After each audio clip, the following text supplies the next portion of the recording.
Stories and Confessions. Judith hummed as she brought a crate filled with ammunition towards the lander, Frederick clanking against her armor as she continued onward. The rest of her sisters were assisting Mugos Eril and the Valhallans with similar duties, Ruth and Veronica helping to inspect damage the tech priest had deemed important while Naomi and Rebecca moved supplies on board. The mood was surprisingly somber. Judith couldn't figure out why. Solemnus, Alexis breathed as Judith drew closer. Why are we going to Solemnus? Did we do something to offend the Empress? Not unless Tara did something to offend her, Judith replied, passing the ammunition crate to the Valhallan. Alexis gasped as he tried and failed to handle the weight, the crate clattering to the ground as he sagged forward. She is coming with us, after all, and I doubt the Empress would be so eager to send her into danger after our experiences here. But Solemnus! Alexis protested, finally getting a good grip on the ammunition. Of all the death worlds she could have sent us to, why there? Why not back home to Valhalla? I guess there isn't anything of pressing interest to the Empress on Valhalla. Both the stormtroopers scoffed at this, but said nothing more. Judith straightened up, looking for a new task to attend to while the others continued their work. Where are Tara and Lord Mashes? Did the Empress call them away again? It is not our place to question the actions of the Inquisitor, Judith, Naomi said, taking the ammunition crate Alexis was still struggling with. If they need time in private, so be it. Well, we still need to watch over Tara, and you know what happens when you let her off on her own. She badmouths a Primarch and apparently commands Xenos. Alexis offered, drawing a few glances from the sisters. What? I was there too, and Lord Mashes didn't tell me to remain silent about matters. About what matters? Judith turned, almost smacking her face against Lord Meershen's chest plate. Apologies, I did not mean to interrupt. But I had heard rumors that you were on a mission to Solemnus. Orders from the Empress herself, Judith said, beaming up at the Forge Father. She wants us to haggle for some artifact that's on the planet. Tara was a bit lax on the details. Because it is not our place to ask such questions of the Empress's student, no matter how friendly she is. Ruth called. I see. Meershen nodded. I am sure we will have much to discuss on the matter during our trip. You are coming with us, Lord Meershen? Naomi asked, coming back down the ramp. Of my own accord, if that is an issue. Meershen stepped past Judith, taking up one of the remaining crates easily in one hand. The Lord of Solemnus is an old enemy of the Salamanders, and if the artifact you are pursuing is what I think it is imperative that I am there for it. Judith felt a shiver run down her spine.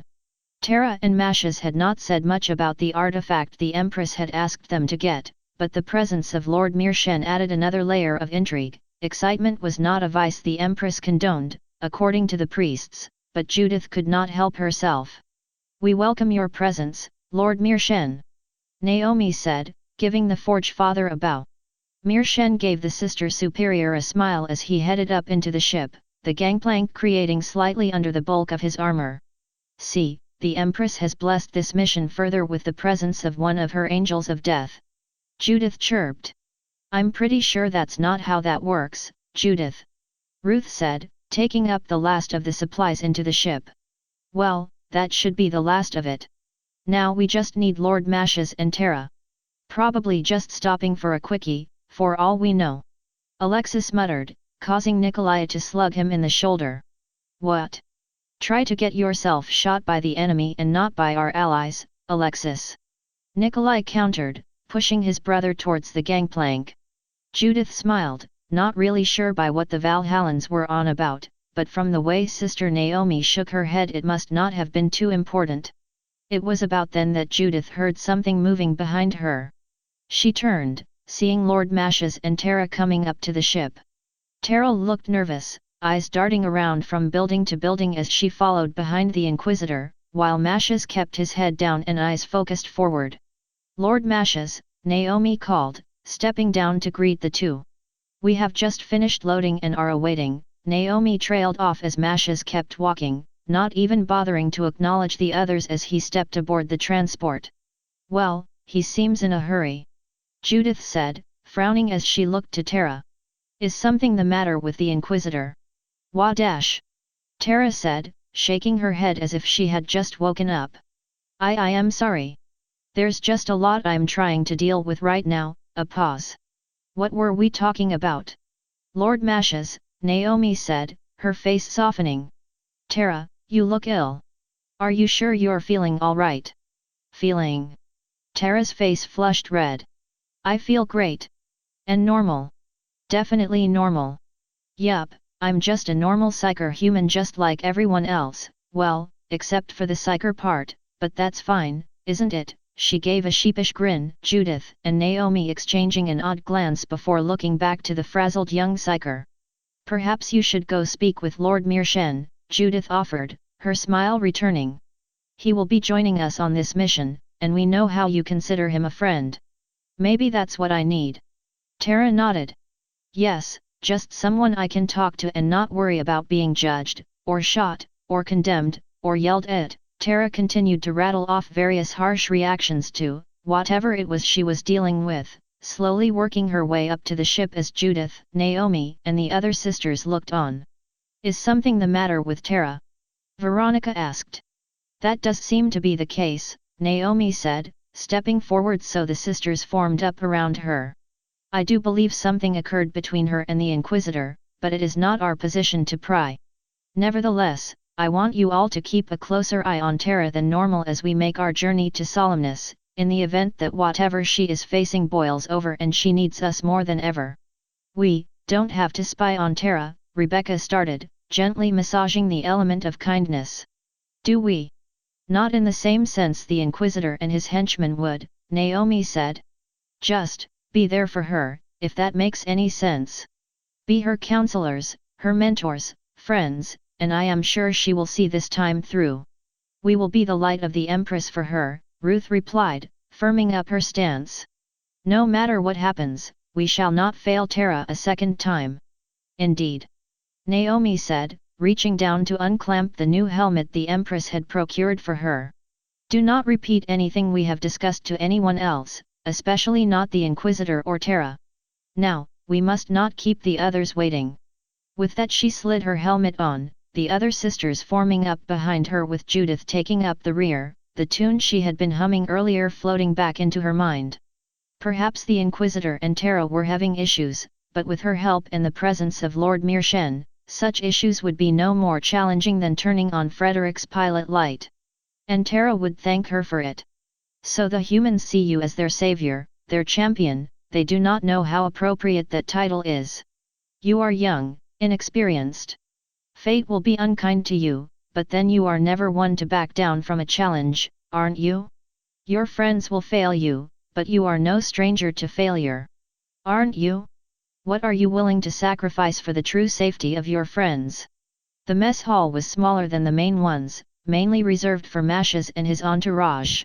He and the Valhallans had arrived first, taking seats near the edge of the room as they picked at processed meals and recaf that had not yet settled. Bianca and Angelique had come on soon, the Hospitaller setting the psyker down for a moment as she went to get food for both of them. With some semblance of privacy, the group had a moment to talk. Mugos Eril has been busy examining the relic the Empress transferred over to the ship, Mashes said, pushing his recaf off to the side. From what he's told me, it's a wooden box. Really? Alexis asked. No Mechanik used tech speech or anything. His words, not mine. Mashes countered. It's a well-crafted wooden box about the size of a dreadnought sarcophagus with a few movable parts. The Mugos has determined it's hollow, but has not yet found an opening in case there is anything inside. That's for the Necrons to figure out, then. Alexis frowned. With all due respect to Her Majesty, but is giving a relic of that nature to them really prudent? For all we know there's a stasis grenade waiting inside for when they open it up. Mashes straightened it up. All we have to do is get it to Solemnus and trade it for the unbound flame. If all goes well, and I doubt it will, we'll get out of there before the Xenos decide disintegrating us is more prudent. If it goes bad? No Inquisitor has shot their way out of Solemnus and lived to tell about it. Alexis shifted in his seat. As heretical as it may seem, I do enjoy being alive. That will be for Tara to handle. Mashes said. He had not spoken with Twilight since they had left Ryn's world, and beyond a few awkward glances at meal times or in the training halls they had barely seen each other in the week that had passed. He wanted to speak with her, just to see if she was doing all right and was ready to face solemnness. You still haven't fully gotten over the fact that in another universe she's a small horse. My lord, is something the matter? Alexis asked. The mare basks in the field as the eye fades under the gaze of the dragon. Angelique said from her seat further down the table. The Valhallans and Mashes turned to look at the psyker, Angelique tracing a pattern into the table as she hummed to herself.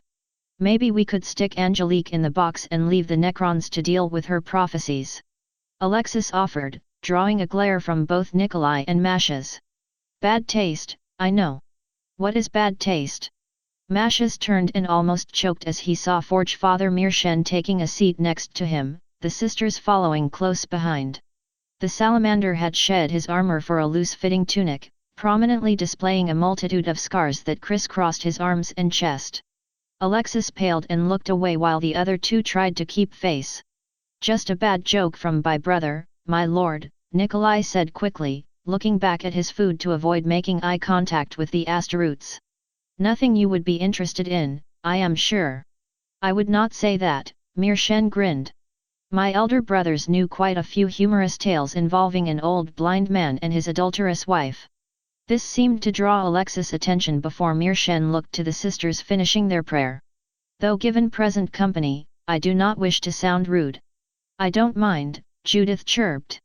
It'd be like that one time I kissed Ruth. The sister in question choked on her drink while the Valhallans and Mashes blinked in surprise. Must we hear this story again? Veronica asked as she and Rebecca helped Ruth start breathing again. They haven't heard it, Judith pointed to the inquisitional party and the bemused Forge Father. Come on, nothing bad happened. Judith, if you tell that story I swear by the Empress' holy name I will kill you, Ruth growled, her voice still hoarse from her coughing fit. You've said that before, and I haven't died, so I guess the Empress doesn't want you to kill me, yet. Judith shifted so she was facing the rest of the table. When I was first brought into the order, I was placed in a training barracks with 30 other sisters. Judith took a breath. Me, Ruth, Rachel, Sarah, Christina, Brianna, Elena, Susan Dash. I think they understand, Judith, Veronica interrupted. Anyway, Rachel came in with me that day, and we were best friends.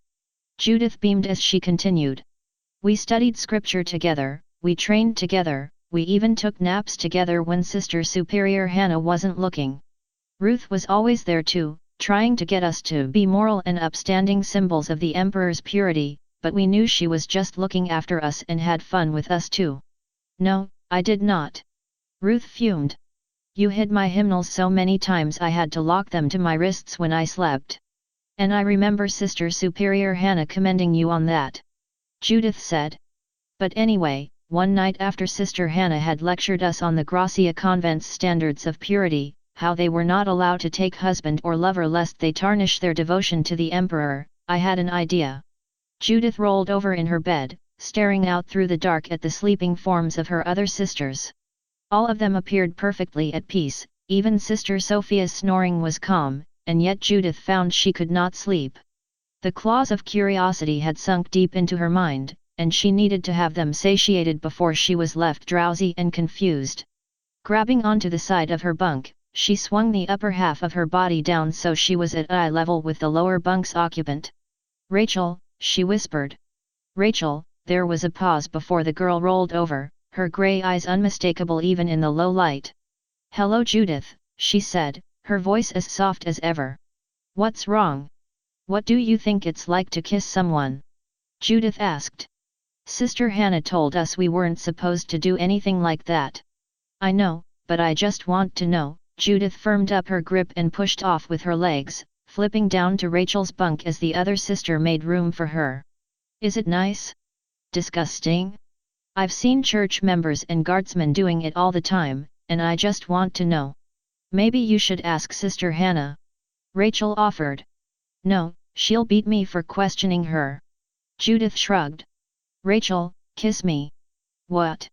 Rachel asked, her voice still dull besides the surprise. Please? Just once, and I'll never ask again. I'll be a good sister and never question anyone about the matter. Judith puckered her lip. Please. There was a long pause, Rachel regarding Judith for signs of doubt. Finally, Rachel leaned forward, closing her eyes and placing a small kiss upon Judith's puckered lip. She took it fairly well, all things considered. "Gak!" Judith screamed, tumbling off the bunk and striking the floor with a loud thump. "Oh throne, oh throne, oh throne, bloop!" As other sisters awoke from Judith's cries, she charged towards the barracks door and flung it open, turning to her right and sprinting down the hall in search of a latrine. Yes, she was breaking curfew, and yes, Sister Hannah would be along soon, but getting the feeling off her lips would be like stroking the Emperor's cape in reverence. Finally Judith found relief, nearly knocking over a dialogus as she hurried into the latrine. Once inside she thrust her head under the sink, sputtering as she tried to get as much water on her face as possible. She stayed there for close to a minute, water continuing to wash over her face as the feeling and taste of Rachel's lips departed. Finally, and as her hair started to become soggy from exposure, Judith pulled her head free and spat away any remaining water. She sighed and turned, almost tripping over Rachel as the girl stood in the doorway to the latrine. "That was a rather unpleasant experience," Rachel said. "Yeah," Judith replied, spitting out a few more drops of water. "I'm sorry I had to put you through that. You are my sister, and I would do anything for you," Rachel said, the hint of a smile gracing her lips which Judith was quick to return. "What's going on here?" Rachel turned, revealing a third initiate standing in the hallway. Judith blinked as Sister Ruth stepped out of the shadows, her face set in a prominent scowl. "What are you two doing here? You're breaking curfew." "I asked Rachel to kiss me just so I could see what it was like," Judith said, stepping up to face Ruth fully. "It wasn't nice." But that's sinful," Ruth cried, her scowl replaced with shock. "Sisters of the Gracia convent are forbidden from taking husband or lover. Why would you commit such an act against the Emperor?" "I just wanted to see what it was like," Judith protested. "I love Rachel, but she's just my friend. Nothing sinful about having a friend, is there?" Ruth hesitated, fidgeting in her spot as the two other sisters looked to her. Whether it was from being up so late or the water on her face numbing her brain, Judith had an idea. "Hey Ruth, do you want to know what kissing is like?" "Don't you dare!" Ruth growled, nervously taking a step away from Judith. "Come on, it's just as awful as you think it is. Then we can all get this out of the way and move on." "And no, I'm not sinning with you," Ruth stammered, taking a few more steps back. "Please, Ruth?" Judith asked, pouting again. "Help! Judith wants me to sin with her.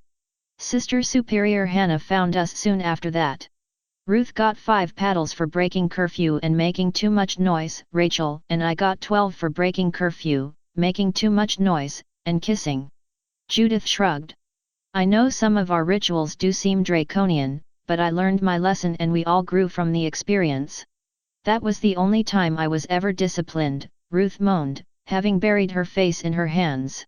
"A perfect sister, ruined." "It wasn't too bad, Ruth," Rebecca said, placing a hand on Ruth's back. "You are still perfect in our eyes, and I'm sure the Empress too." Ruth just gave another moan of embarrassment and said nothing more. Mashas and Mirshen seemed willing to spare the sister the embarrassment, while Alexis gave a small chuckle. "Well, that was something," he said. "Almost like when I found Corporal Sasha and Lieutenant Nikita in the command chimera on our deployment on Braxis 4. "Please," Nikolai mumbled. "The last thing I want to remember is more about Braxis 4. "What happened there?"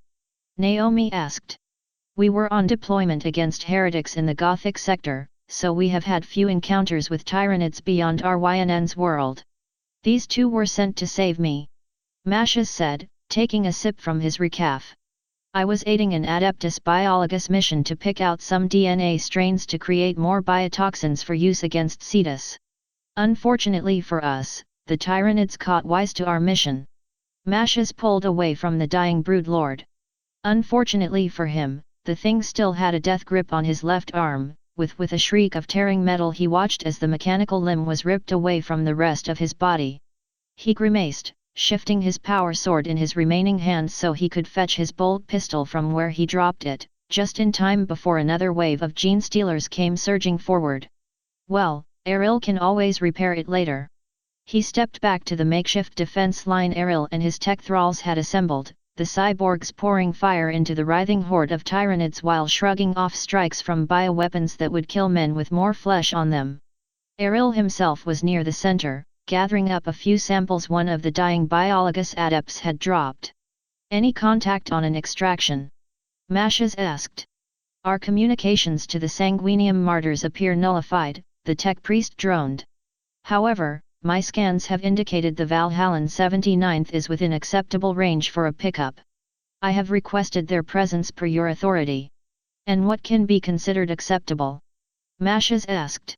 He did not have to wait long before a volley of rockets slammed into the Tyranid horde, 2 Valkyrie gunships swooping past as sponson-mounted bolters peppered some of the larger beasts. A few more Valkyries descended, pulling to a stop as soldiers clad in blue greatcoats came streaming out, las guns blazing as they moved to relieve Eril's tech thralls. Inquisitor. Mashes looked up as a man in a greatcoat and power fist approached, flanked by 5 more heavily armed and armored troopers. Captain Zhukov, Valhallan 79th. We received your missive and are here to extract your team. Get the biologus out of here first. I'll do what I can to assist you holding the Tyranids at bay. My lord, one of the stormtroopers said, his voice muffled behind his face mask. You seem to be a bit short-handed for that. This received a jab in the side from one of his fellows. That's an inquisitor you're insulting, Alexis, the other hissed. No, it's nothing I haven't heard before.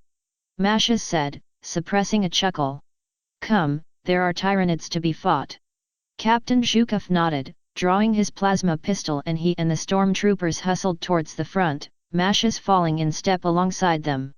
The Valhallans had taken up a defensive perimeter, using some of the rocky outcroppings of Braxis 4 as cover against the horde. A bellowing commissar anchored the center with a number of special weapons troopers, burning hot plasma punching through the flimsy carapace of those Tyranids that had managed to close. Of course, the Tyranids were swift, and for every one the guard killed, 5 more were eager to take their place. Keep your fire overlapping, Mashes called. This particular tendril loves to make its minions more than capable of dodging lasbolts and bolter fire. The message made its way down the line, and quickly the volley of lasbolts shifted so that there was next to no room for clever Tyranids to dodge through. Dozens fell dead with steaming holes punched through their carapaces, the tide shrinking back as they probed for a new avenue to attack. Mashes stepped up behind Captain Zhukov and his entourage, noting that one of their number was lying on the ground with a poison spike through the eye. We'll need to get moving before the Tyranids send large beasts. We've dealt with these creatures before, my lord. Zhukov replied, firing off another overcharged plasma shot into the ranks of the enemy. I've received a signal from the Valkyries, looks like the biologus are secured and out of danger. Good. Mashes nodded. Now to get the rest of your men out of here before the Tyranids resume their dash. Mashes and the 2 Valhallans had only scant seconds to leap back as the Moloch burst from the ground, Captain Zhukov and the other 2 soldiers vanishing into the monster's gullet with a single bite. The special weapons team turned and fire, plasma burning through the Moloch's carapace as it dug back underground. Soon after a second broodlord and a horde of gene stealers came charging out of the hole, heedless of gunfire as they made straight for the commissar and his team. You two, secure the landing zone. Mashes barked. I'll handle this beast. Our mission was to get you out alive, my lord, the second one said, laying into the gene stealers with a flurry of lasbolts. I fail to see how leaving you to battle a broodlord on your own fulfills that mission. Mashes said nothing, but he could not help but grin. Valhallans, seeing everything through to the end. With me, then, he called. Fix bayonets. For the Emperor. With that the trio charged, the Valhallans firing into the crowd while Mashes aimed his sword at the broodlord currently helping itself to the commissar's brain. The beast turned towards him, hissing through blood-soaked fangs as it dropped its former victim in preparation to receive this new challenger. Mashes would not be daunted. The Emperor was on his side. The broodlord lunged forward, its two lower arms swiping towards Mash's stomach while its upper arms reached down to strike from above. Mash's beat aside one arm and stabbed, the blade sinking into the tyrannid's chest as he ducked away from its other arms. The beast shrieked, swiping at Mash's and ripping a large gash through in the back of his armor, but Mash's flicked his blade forward to open a large gap in the broodlord's gut. Mash's continued through, ending up behind the broodlord as it searched for him. He twisted his sword around in his grip and leapt, crying out as he planted the blade between the broodlord's shoulder. The beast shrieked again, flailing as it tried to break free of the Inquisitor, leaving it open to a few high-powered shots from the two stormtroopers. A few volleys, and the broodlord was now headless. Lord Mash's, Aril's voice crackled over his vox. My tech thralls and I are on our way back to the ship. Extract yourself before the tyrannid concentration becomes too great. Good. Mash's looked to the two stormtroopers. I'll need a transport as well.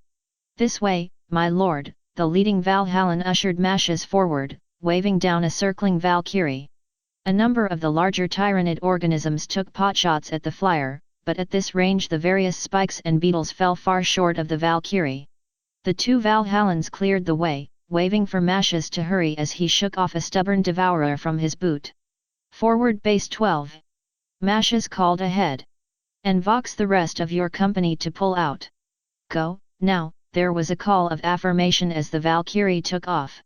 The transport shook from several strikes, but soon the sound of battle faded away, drowned out by the roar of the Valkyrie's engines. Out alive! Mash's sighed, leaning back as he looked at the ruined stump of his cybernetic arm. Mostly. He looked over to the two Valhallans who had accompanied him, one of them pulling off his face mask and giving a chuckle. Well, Zhukov always did hate looking down, the stormtrooper mused. He paused before he looked up at Mash's. Apologies, my lord. I meant no disrespect. I've been in May battle zones, trooper, Mash's replied. No need to apologize for whatever you need to keep your nerve. Thank you, my lord. Please, none of that right now. Mash's waved his remaining hand. Mash's Velas. Thank you for the rescue. Being that most of my original retinue save Eril and Angelique were dead, I took the two on for some added muscle. Mash's finished, pushing aside his now empty recaf mug. For the most part, it's worked out well.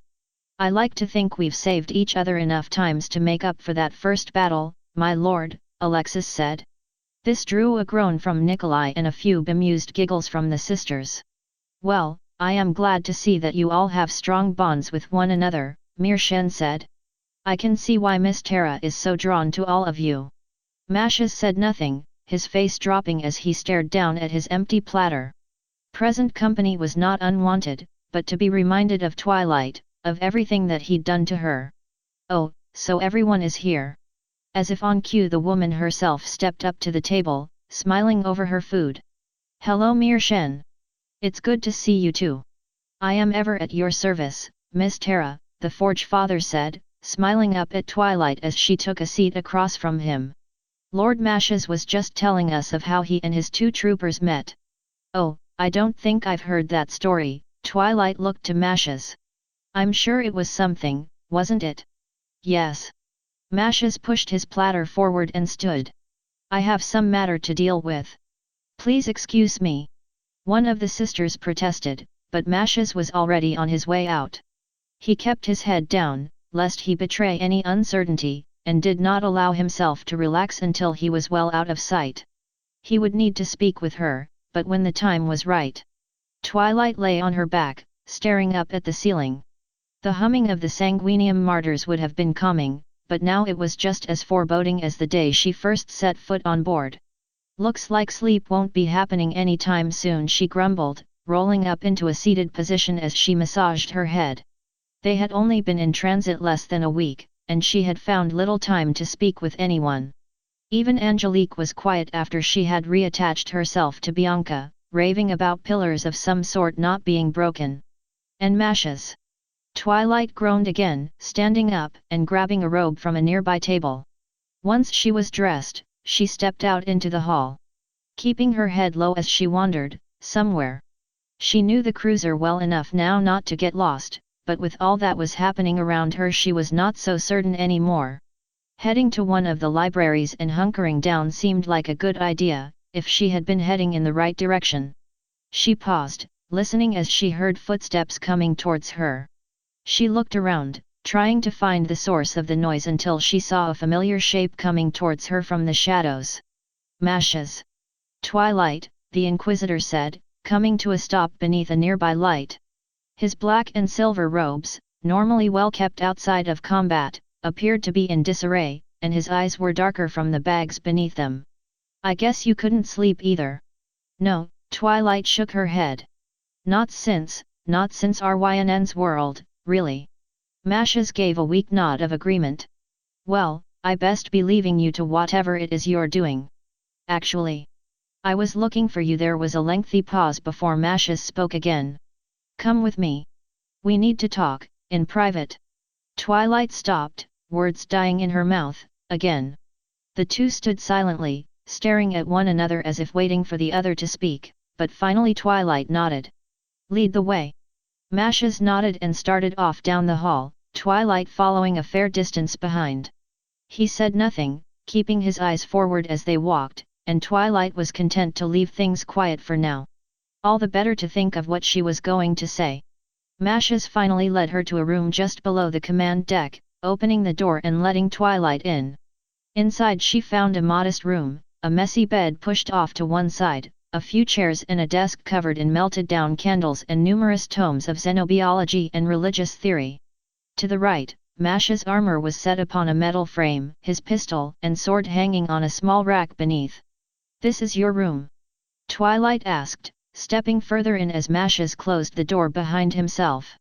For what it's worth, he replied. I spend so much time in the field I don't really have time or expenses to make it more, homie. It's certainly better than that little closet I was in when we first got on this ship. Twilight walked to the desk, picking up one of the texts Mashes had left out. It was an older writing on some kind of creatures called Hrud, a fascinating read were it not for the matter at hand. She set the book back down and turned to Mashes. Well, he started, his hands flexing. The two remained silent until Mashes gestured to one of the chairs. Please, take a seat. Twilight nodded, stepping away from the desk and taking one of the chairs while Mashes sat down across from her. She waited, but neither one was willing to break the ice. Every conversation opener Twilight could think of faltered, and from Mashes' silence she guessed he was dealing with much the same. Seconds ticked on into minutes, the two doing their best to keep silent and avoid talking lest they lose an unspoken advantage over the other. Finally, Mashes spoke. Tell me everything, he said, looking up to Twilight. I know it's a bit blunt, but I want to know everything about your world. Mashes, Twilight trailed off. Are you sure? I don't think this is something you will enjoy learning about. No, it completely upends everything I've learned and believed in since I was a child, Mashes countered. But for my peace of mind, for yours. I need to know. Twilight swallowed again, shifting in her seat before she sighed and spoke. My full name is Twilight Sparkle, she said, hanging her head. I'm a unicorn, born in the city of Canterlot to my parents' Nightlight and Twilight Velvet. I don't know, but before I came here I was the town librarian for a small village called Ponyville and personal student to Princess Celestia. She paused and looked up at Mashes. That's what we call the Empress. I gathered, Mashes said. How did the Empress come to your world? She told me that she was tossed there after battling the Chaos Gods millennia ago. It was a lifeless world, but she used her power to create a new world filled with life, hundreds of different creatures and beings. She paused, chewing on her lip as she thought of how to break the next bit of news. Her sister. Her what? Sister. One of the first things she did when she arrived was create a companion from her own flesh and blood to rule by her side. Her name is Luna. Mashes blinked in surprise, working his jaw as Twilight continued. Ponies were one of her last creations, and she initially did not rule over them until a creature called Discord arrived and threw the world into chaos. So she battled the ruinous powers in 2 universes. Mashes asked. Well, having seen chaos here, I don't think discord is one of them, Twilight mused. He seemed weird. But yes, soon after Luna was tempted by the dark gods and turned on Celestia, calling herself Nightmare Moon and waging war against pony kind. Celestia only defeated her with these relics called the Elements of Harmony, one of which is currently strapped to Sister Rebecca's wrist. A pause before Twilight spoke again. Luna's back, though, and she's fully repented now. Mashes shifted before continuing. I see, another pause before he spoke again. What do your people, ponies, what do you know of mankind?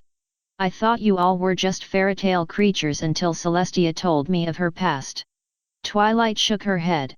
I imagine you'd probably think unicorns and Pegasi are fictional too. Old Terran myths from what little I've read. Mashes replied. So you mean to tell me that all this time the Emperor was a female pony creating an entire race of beings to follow her? Twilight hesitated again, looking away from Mashes for a moment as if looking for someone else in the room to speak to. Finding none, she looked back to Mashes. Yes, she said. I know you think I'm crazy, or a heretic, or a crazy heretic, but that's what happened. Mashes was silent, looking down at the floor for a minute as he processed what Twilight said. Finally he stood up, stepping over to his desk as he looked down on the texts. Everything you just said, he started. Everything would be considered heresy of the highest degree. The Emperor, transformed into a Xenos, and building a new empire in the image of this new form. He stopped, looking back towards Twilight. If I didn't know you better, or if I hadn't spoken directly with Her Holiness, I would have shot you on sight for speaking such theories. Mashes, Twilight stood and stepped towards him. I came here to help mankind, because the Empress needed my help. I know how you think of aliens and deception, but I never meant to hurt you or the others. I know. Mashes looked away. I will admit when I first learned, I almost shot you. But I didn't, because I wanted to hear from the Empress first. Because I didn't want it to be true. He moved towards his armor. But mankind, for 15,000 years we have been attacked and exploited by threats within and without. I don't know what it's like back in your world, but I doubt you have had to face the same trials we have. Equestria's a land of peace in no small part to Celestia, Luna, and the actions of many soldiers and mages over the years. Twilight stepped forward, resting a hand on Mash's shoulder. So no, we haven't had to face the constant war and bloodshed the Imperium has, but that shouldn't make my willingness to help any less important or valid. But it is more to take in than I am sure I can. Mashes moved away from Twilight. You are an alien, at the end of all things. Everything I have been taught tells me that I should hate and despise you, but I can't. Mashes looked back to Twilight. Do you know what it's like to have all that you've believed is true to be turned on its head? To learn that your God created an entire race of beings separate from you, and you've been trained to think that these beings would be an abomination to all that you know. I learned that the mentor I thought I knew was once a bloody-handed warlord in a universe that's tantamount to hell, and I saw that hell for myself, Twilight countered, her voice going soft. We're not too different in that regard, I suppose. Mashes did not say anything, turning away from Twilight for a moment. Twilight waited for several moments before continuing. I'm sorry I snapped at you on Rynn's world, she said. Mashes shifted and turned towards her. You're sorry, he asked. I'm the one that almost called you a traitor. But what else were you supposed to do? Twilight said, stepping back up and placing her hand back on Mash's shoulder. It's been eating at me since we left the planet, and I wanted to get it settled before we end up just avoiding each other for however long we're together. I was really hurt by what you accused me of, but you said you were willing to make amends and move on. She gave Mashes a smile. I think I need to make amends and move on myself. Do you forgive me? Mashes said nothing, continuing to stare past Twilight.